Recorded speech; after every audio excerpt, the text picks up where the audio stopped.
Ghetto Cowboy, Chapter 4. It seemed like a year passes before someone says something. Where Mrs. Elder's at? Someone else says, I saw her wandering. I told her to fix that gate, but no. Now look. Jamaica Bob butts in. That's a shame, man. This one could have been one righteous horse if Mr. Elders was still here. Bless his soul. I can't blame a widow for this mess. Then the man, I think is my daddy, says, better get it off the street before the city hears about it.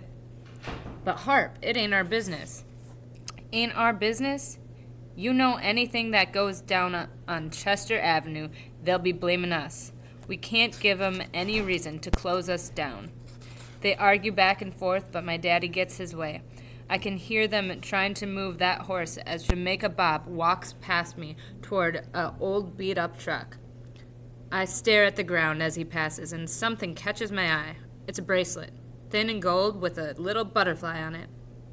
I remember when Mama bought it when we went to the fair one time.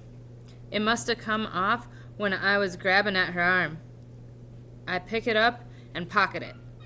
It's like a little piece of her she left behind.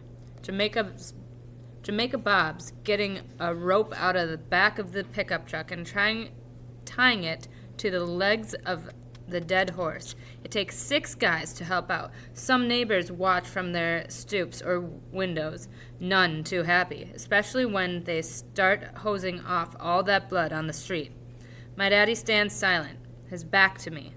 He's wearing a white tee, old jeans, and Timberland boots. His hair is short and nappy, his arms lean and strong. The gun still hangs by his side. The others get the horse tied to the bumper of the truck and start dragging it down the street. Bob says, just put it behind the corral till we figure this out. Everyone follows the horse and truck, leaving only me, Bob, and the man who's supposed to be my daddy. Bob finally looks at me, then him, then back at me again. Man, he even looks like you, Harp. Daddy turns to me for the first time, sighs. He looks me up and down, makes a face. Can't be mine. Too scrawny. Harp, I remember when you was 12, and let me tell you, you was no Mike Tyson. Harp grimaces at me, nods. Coltrane. I shake my head. Nobody calls me that. It's Cole. He smiles.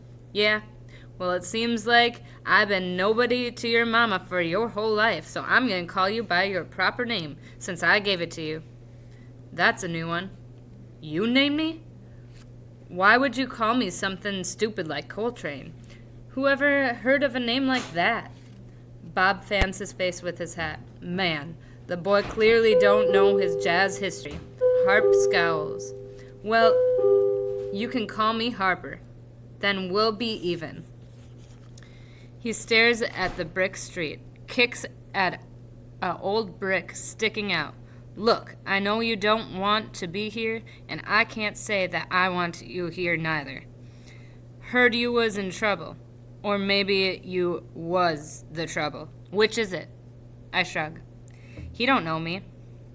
He shakes his head. Before last night, I haven't heard from your mama in forever. Then she just calls me up out of the blue.